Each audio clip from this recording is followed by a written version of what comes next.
Le live France Info. Le réflexe. Écoutez, Lire. regardez, Le live, réactivité, c'est tout France Info sur un écran. des alertes, partout, La radio, tout le temps, à écouter et à regarder. avec l'application mobile. Et sur franceinfo.fr. Le live France Info. Le réflexe info. Retrouvez toute l'actu, Écoutez-nous, les alertes, partout, les analyses tout le temps, avec l'application. France Info. Merci de passer cette matinée en compagnie de France Info. Dans 5 minutes, avec nos invités, on va découvrir l'Ultra Trail du Mont Blanc. Pour vous donner une idée, ça correspond à peu près à 4 ascensions du Mont Blanc par sa voie normale. Beaucoup d'adeptes, peu d'élus. On voit ça donc à 9h35. France Info, le réflexe info. Pour l'instant, il est 9h30.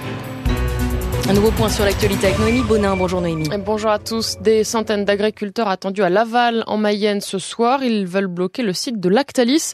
C'est le géant mondial des produits laitiers, mais aussi le plus mauvais payeur des industriels du secteur, selon les producteurs. Ils réclament donc un meilleur prix du lait.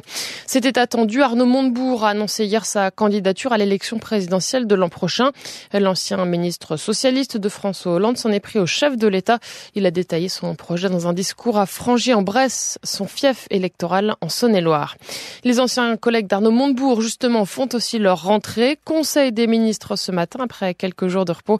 L'occasion pour François Hollande de fixer le cap des derniers mois de son quinquennat à Elgoz. À gauche, à droite, c'est la saison des candidatures. Alors le président s'est fixé une règle, se tenir loin du marigot politicien, comme dit l'un de ses proches. Encore 8 mois de travail utile, une loi de finances, la dernière à l'automne, et des priorités. Terrorisme, Europe, emploi. Voilà ce que François Hollande va rappeler tout à l'heure à ses troupes. Le gouvernement reçu au grand complet avec ses 38 ministres et secrétaires d'État. Puis direction la petite île italienne de Ventotene au large de Naples pour une réunion à 3 avec Angela Merkel et Matteo Renzi. Objectif, construire la réponse politique au Brexit. La rentrée politique et la rentrée en librairie. Le président est partout. Pas moins de 5 livres consacrés à François Hollande sont sortis ou vont sortir. Pas de off. Il se confie, transparence assumée. Nous avons changé d'air démocratique, dit un proche. François Hollande invente le concept d'inventaire permanent, un moyen aussi d'expurger les épisodes douloureux dans la perspective d'une candidature en 2017. Après le Conseil des ministres, François Hollande se rend donc en Italie. Mini-sommet organisé entre les dirigeants français, allemands et italiens. Les débats vont notamment porter sur la manière de relancer l'Union après le vote sur le Brexit en juin dernier. Un procès inédit a commencé ce matin à La Haye, aux Pays-Bas. Un djihadiste est jugé devant la Cour pénale internationale. Il est soupçonné d'avoir mené la destruction des mausolées de Tombouctou au Mali en 2012. Le site était classé au patrimoine mondial de l'UNESCO.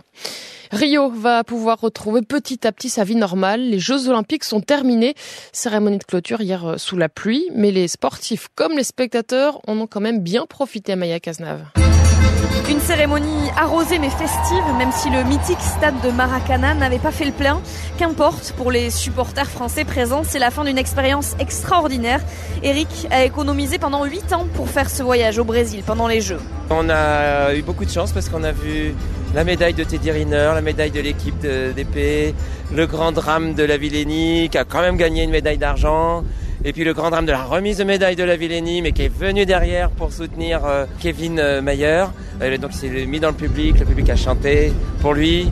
Voilà, et puis les Brésiliens, la fête, et puis c'était super. Sur la piste d'athlétisme transformée en piste de danse, les athlètes français derrière Teddy Riner, porte-drapeau aussi de cette cérémonie de clôture et dont le parcours a ému François. Teddy Riner, porte-drapeau, il a levé lourd à porter ce jour-là.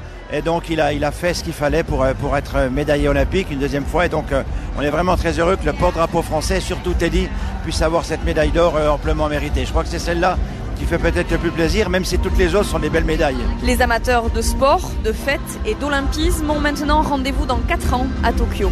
À Rio, Amaya Cazenave, France Info. Et la France revient donc avec 42 médailles en tout. C'est un record. Nous terminons à la 7e place au classement des pays. Une dernière en or hier soir en boxe avec Tony Yoka dans la catégorie des super lourds. Les handballeurs français repartent avec de l'argent autour du cou. Ils ont été détrônés par le Danemark hier soir en finale, défaite 28-26. Rio a désormais donc transmis le relais à Tokyo. La capitale japonaise accueillera les prochains JO en 2020. Et puis une victoire logique pour le PSG hier soir en Ligue 1 de foot, 3-0 contre le Promu Metz. Merci Noémie Bonin, 9h34. France Info, 9h midi, Marie Bernardo. Et un autre sport, après la météo, on découvre l'Ultra Trail du Mont Blanc.